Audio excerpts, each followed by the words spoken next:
Hi friends, welcome to this video on Sociopathic Hierarchies 101. So basically, in this video, what we're doing is we're talking about the basics of recognizing a sociopathic hierarchy, whether it exists in your own family or whether it exists in your business organization or your place of work. Wherever there exists a sociopathic hierarchy, you should be able to recognize it. So basically, a sociopath finds other sociopaths to organize into a hierarchy into, and it's like a cannibalistic wolf pack that cannibalizes other wolves. And in a wolf pack, from the alpha male and alpha female all the way down to the omega male or the omega female, everyone knows their place in the hierarchy.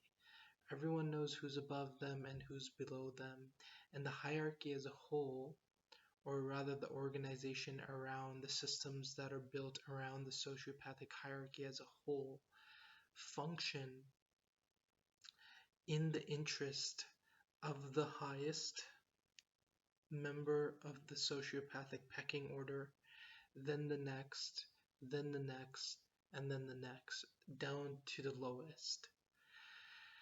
Now, the sociopathic system as a whole can actually be in service of the lowest, like Omega Wolf, also, because in terms of survival, like this person withdrawing from the sociopathic hierarchy and going off and doing their own thing might lead to the sociopathic hierarchy attacking the omega wolf, and therefore their interest in participating in the hierarchy is mostly coercive.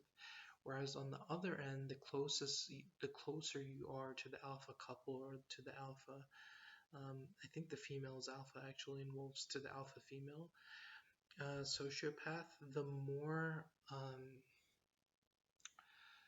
what happens is the more your participation in the hierarchy or in the organization as a whole is motivated by your own self-interest.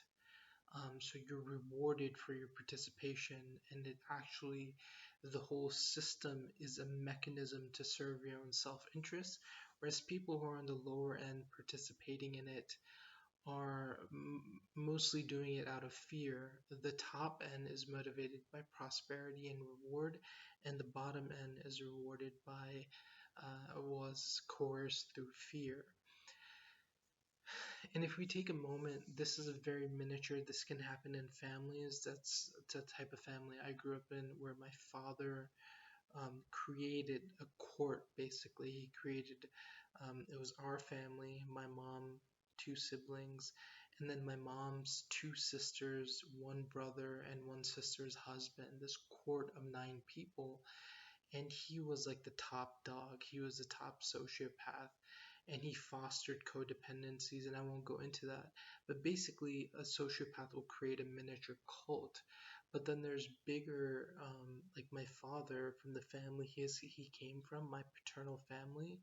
The eldest brother was a sociopath, and they came from like sociopathic like parents, and so the whole family was arrayed in a hierarchy, where the top dog, the top wolf, got the most resources even from the other brothers and sisters, because he had fostered that network of codependencies.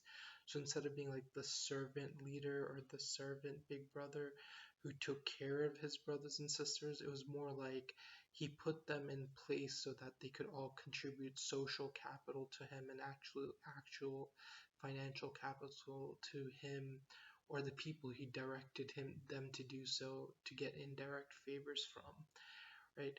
And so that's how the whole hierarchy as a whole functioned in service of the top dog.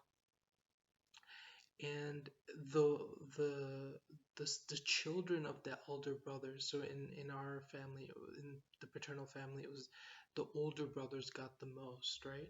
And so the children of the older brothers were taken care of more. My dad was right in the middle, so we kind of had it kind of in the middle.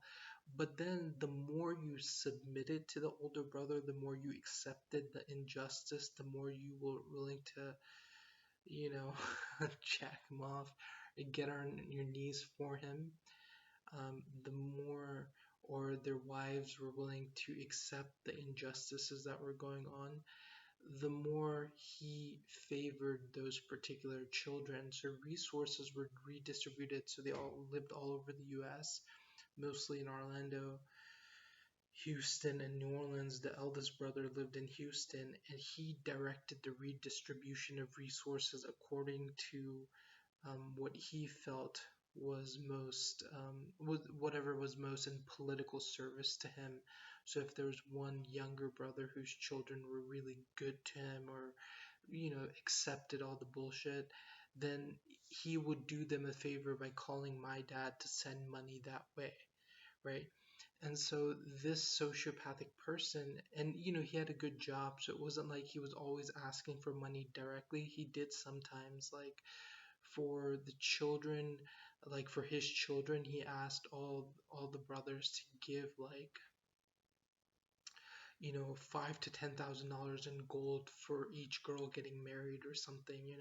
So there were times where it was like a financial contribution, but it was more like indirect, where he would get political favors from, like, he would foster, like, because he was the one arbitrating, he would get this person to send this other person money, or one of the brothers to send one of their cousins money.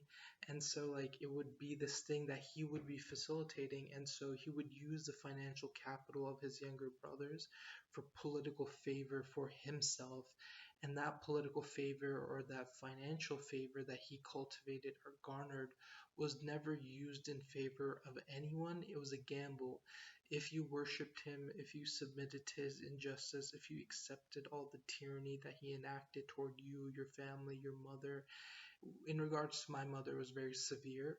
And so that's why I was never someone who was going to participate in that hierarchy, because of how severe the injustices were. But if you did participate and you basically prostrated to this false deity, to this false god, then it was still a gamble, because he obviously didn't have enough to have a bunch himself, and also to, give favor to every single person. So it's like a gamble. It's like magic. You do the wrong thing, you do the unjust thing, and maybe the demon might reward you, they might not. You're giving the demon power over yourself. It's only going to reward you if it has a selfish motive for doing it. You're a slave either way. And so it's this way that there are strategic sociopaths of that kind, right? There's sociopaths who can handle maybe 5 people in their family, and then there's sociopaths who can kind of handle like a whole tribe of 10 brothers and 5 sisters or something, and control them in that way. And so this is an introduction to Sociopathic Hierarchies 101, and I'll talk to you soon. I'm out.